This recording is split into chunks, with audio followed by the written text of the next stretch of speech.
Review කරමු Antec Vortex 360 liquid cool එක.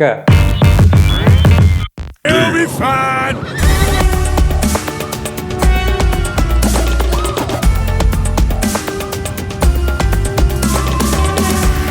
ඔයා සාදරයෙන් පිළිගන්නවා තවත් interesting video එකකට. ඔන්න Antec brand එකේ යාළගේ Vortex liquid cool එක තමයි අද PC Guide LK එකෙන් පළවෙනි වතාවට මේ Vortex lineup එකෙන් ඕගොල්ලන්ට අරගෙන එන්නේ. ඉතින් මීට කලින් Symphony liquid coolers එක අපි වැඩ කරලා තියෙනවා.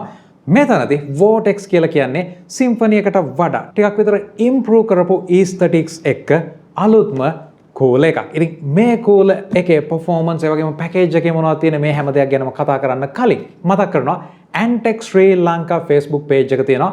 පල්ලෙහා description එකේ ගිහිල්ලා like එකක් දාන්න Antec product ඔයා පාවිච්චි කරනවා නම් ඒ වගේම ඔයා Antec products වලට කැමති නම් මේ ගැන update එකේ ඉන්න.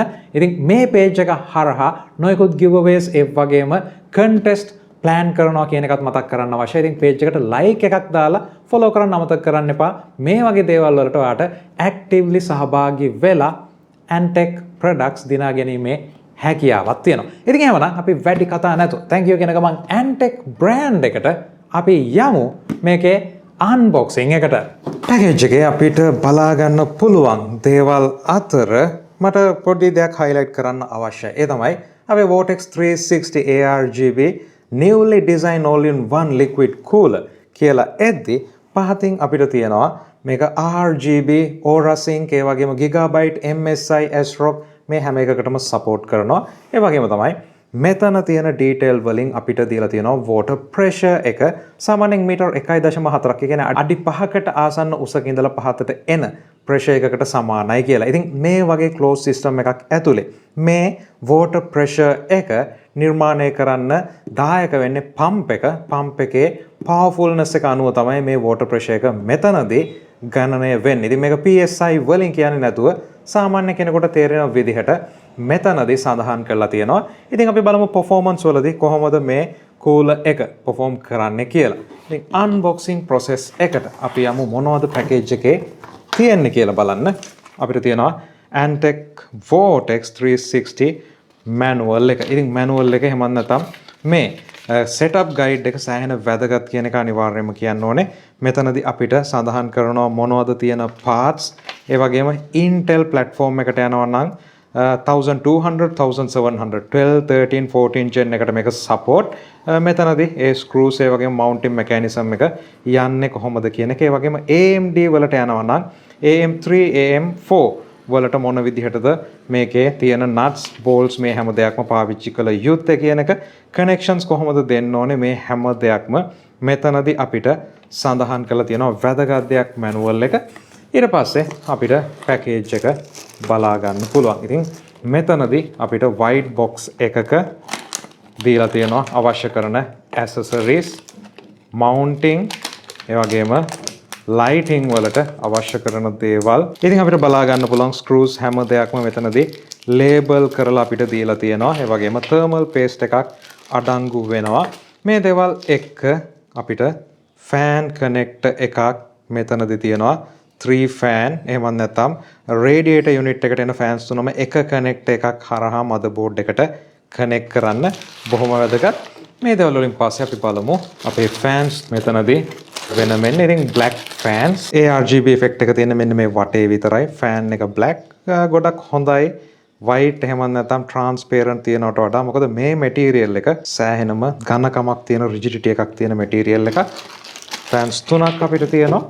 radiator unit එක සහ block එක බලා ගන්න පුළුවන් copper. ඉතින් මෙතනදී ලොකු copper block එකක් තියෙනවා. සාමාන්‍යයෙන් දැනට තියෙන ඕනම CPU IHS එකක් cover කරන්න පුළුවන් වෙන විදිහේ ඉඩක් තමයි මැද තියෙන්නේ. මේ දේවල් එක අපිට circular type head එකක් තියෙන්නේ. ඉතින් කිසිම දෙයක් visible නැහැ. මොන පැත්තටද mount කරන්න අවශ්‍ය කියන එක අපිට ලොකු issue එකක් නැති වෙයි. අපි බලමු mounting process එක කොහොමද කියලා.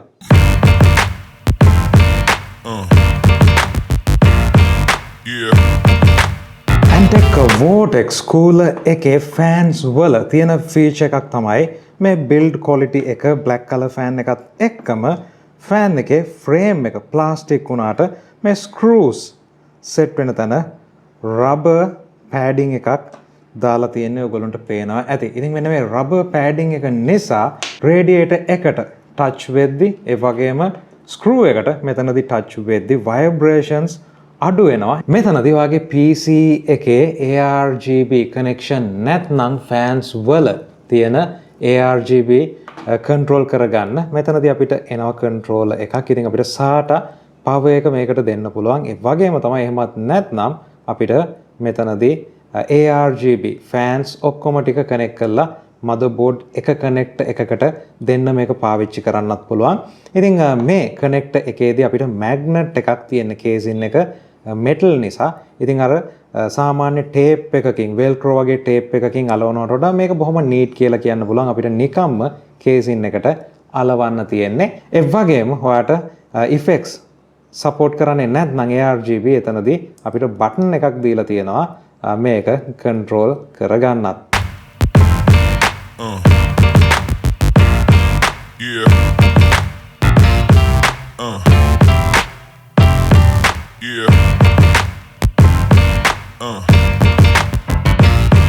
performance ගැන කතා කරමු. ඉතින් ඔන්න blender synthetic stress test එකක් තමයි අපි මෙතනදී run කරන්න හදන්නේ. ඉතින් මේ test එක වගේ system එකෙත් කරගන්න අවශ්‍ය නම් link එක පල්ලෙහා දාලා තියෙනවා. ඔන්න අපේ temps බලා ගන්න පුළුවන් CPU එකේ මේ වෙනකොට 34ක් Celsius අංශකයේ වගේම වැඩිම 51ක් ගිහින් තියෙනවා. ඉතින් මේ දේවල් එක performance cost efficiency cost වලත් වෙනම බලා ගන්න පුළුවන් වගේම මේ වෙනකොට watt 20ක් වගේ තමයි idle එකේදී system එක පාවිච්චි කරන්නේ. watt 20ක් කියලා කියන්නේ මේ වෙනකොට අපි දන්නවා LED bulb එකක් අපේ ගෙදරට එළිය දෙන watt 6ක් වගේ හොඳටම ඇති. ඉතින් මෙතනදී watt 20ක් පාවිච්චි කරනවා. ඒ වගේම තමයි දැනට utilization එක 3%ක් 4ක් වගේ තමයි තියෙන්නේ. processor එකේ 13700K processor එකේ turbo max clock එක 5.4 GHz වෙනවා. අපි බලමු මොන විදිහටද මේ rendering එක ඇතුලේ අපේ cooler එක perform කරන්නේ කියලා. ඔයගලන්ට බලා ගන්න පුළුවන් CPU එකේ load එක 100%ක් utilization එක watt 290ක් ගන්නවා.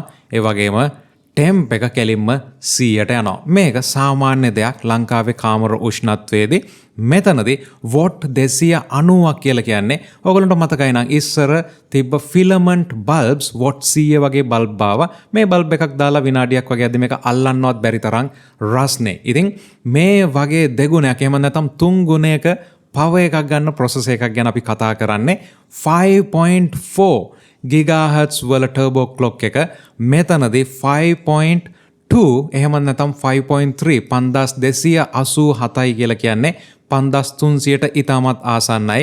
මේ ස්පීඩ් එකෙන්ම performance course හැම එකක්ම වැඩ කරන ඕගොල්ලන්ට බලා ගන්න පුළුවන්. ඉතින් මෙතනදී temp එක 100ට push වෙනවා.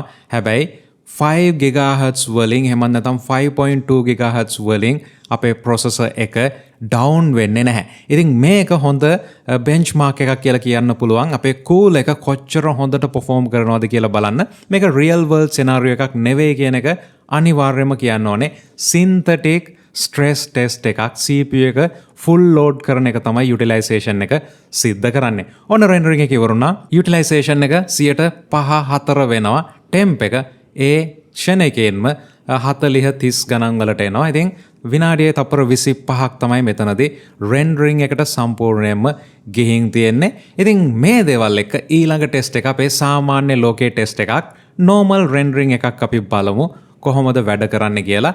මේ DaVinci Resolve software එක මෙතනදී ඔයගොල්ලන්ට බලා ගන්න පුළුවන් temp එක 65යි 75ක් වගේ යන්නේ. watt 100ක් ගන්න CPU එක utilization එක 120යි. මෙතනදී සාමාන්‍ය වැඩ කටයුතු වලදී ඔයගොල්ලන්ට පැහැදිලි කරන්න අවශ්‍යයි අපිට graphic card එකක් සහ විශේෂයෙන්ම GPU එක කියන දෙකම දායක වෙනවා. මෙතනදී GPU එක තමයි 98%ක්ම මේකේ තියෙන load එක අරන් තියෙන graphic card එක සෑහෙන ගොඩක් වැඩ කරනවා. CPU එක මෙතනදී 120ක වගේ utilization එකක් තියෙන්නේ. ඉතින් මේක real world scenarios වලට ආපුවම අර CPU එක මම කිව්වේ කලින් synthetic කියලා ඒක કૃතිමව ඇති කරපු දෙයක්. ඉතින් මේ වගේ workloads වලදී ඔන්න ඔයගොල්ලන්ට බලා ගන්න පුළුවන් කොහොමද අපේ cool එක වැඩ කරන්නේ. ඔයගොල්ලෝ 3D rendering කරත් ඒ වගේම video rendering කරත් CPU එක විතරක් 100% යුටිලයිස් වෙන්නේ නැහැ. software එක හරහා system එකේ තියෙන resources ඒ අවශ්‍ය කරන කාර්යයන්ට ලබා ගන්නවා කියන එක අනිවාර්යයෙන්ම කියන්න අවශ්‍යයි. මේ තියන්නේ ගේමිං වලදී මොන විදිහටද අපේ කූලර් එක perform කරන්න කියලා. ඉතින් ඔයගොල්ලෝ බලා ගන්න පුළුවන් Celsius අංශක 60ක් 65ක් 70ක් අතරේ තමයි මෙතනදී තියෙන්නේ CPU එක watt 120ක් ලබා ගන්නවා. ඉතින් මේ තියෙන්නේ ගේමිං සිනාරියෝ එකකදී අපේ සිස්ටම් එක මොන විදිහටද යුටිලයිස් වෙන්නේ කියලා. මෙතනදී 20ක් 30ක් තමයි ගේම්ස් වලදී මේ තියෙන RDR2 CPU එක යුටිලයිස් වෙන්නේ. එතනදී කිසිම ප්‍රශ්නයක් නැහැ. අපේ කූලර් එකට ඒ වගේම ඔයගොල්ලන්ට බලා ගන්න පුළුවන් 5.4 GHz 5327 මෙතනදී වැඩ කරනවා කිසිම ප්‍රශ්නයක් නැතුව. ඉතින් ගේම් එකකදී අපිට සිංගල් කෝ මැක්ස් ස්පීඩ් එකක් එහෙමත් නැත්නම් කෝස් එකක් දෙකක් තමයි බොහෝ විට පාවිච්චි වෙන්නේ. ඉතින් මේ තියෙන්නේ අපේ කූලර් එක මොන විදිහටද CPU එක workloads වලදී handle කරන්න කියන්න හොඳම උදාහරණයක්. මේ කරන ටෙස්ට් එක අනිවාර්යයෙන්ම synthetic load එකක් කියන එක මතක තියාගන්න. උදාහරණයක් විදිහට Blender software එකේදීත් අපි පාවිච්චි කරන්නේ Blender CPU based එහෙම නැත්නම් CPU එකට focus කරලා තියෙන benchmark එකක්. මෙතන සිද්ධ කරන්නේ සම්පූර්ණ processing එක CPU එකටම දාන එක. හැබැයි real world rendering වලට ආපුවම විශේෂයෙන්ම අපි වීඩියෝ එකක් render කරනවා නම් මේක GPU එක CPU එක අතරට යන්නේ. game එකක් play කරනවා නම් CPU එකේ cores 2-3ක් පාවිච්චි වෙන්නේ. එතකොට සාමාන්‍යයෙන් අපි ගත්තොත් CPU එක සෑහෙන අඩු load එකක්, GPU එක වැඩි load එකක්. මේ නිසා මේ ටෙස්ට් වලදී සිද්ධ කරන දේෙන් ඔයගොල්ලෝ ගත යුතු දේ තමයි මේ යන full temp එක යන්නේ synthetic benchmark real world නෙමෙයි. අපි අනිවාර්යයෙන්ම CPU එක 100%ක් push කරන තැන්වලදී කියන එක. ඉතින් ඔයා 3D rendering එකක් කරත් Lumion එහෙම නැත්නම් 3D Max Maya වලින් එතනදිත් ඔයා පාවිච්චි කරන shaders effects මේ දේවල් එක GPU එක CPU එකට මේ දේවල් බෙදිලා යනවා කියන එක අනිවාර්යයෙන්ම මතක් කරන්න අවශ්‍යයි. ටිකක් වෙනම පාඩමක් වුණා කූලර් එකෙන් එහාට ගිහිල්ලා. ඉතින් කොහොම වෙතත් මේ දේවල් එක්ක Vortex 360 කියලා කියන්නේ වගේ AMD Intel build එකට පාවිච්චි කරන්න පුළුවන් price එක ගොඩක් හොඳ range එකක තියෙන කූලර් එකක් කියන එක අනිවාර්යෙන් මතක් කරන්න අවශ්‍යයි. ඉතින් එහෙමනම් මේ වීඩියෝ ගැන වගේ අදහස් අනිවාර්යෙන් පල්ලා comment section එකේ දාන්න. subscribe කරලා නැත්නම් subscribe කරන්න. හම්බෙමු තවත් වීඩියෝ එකකින්.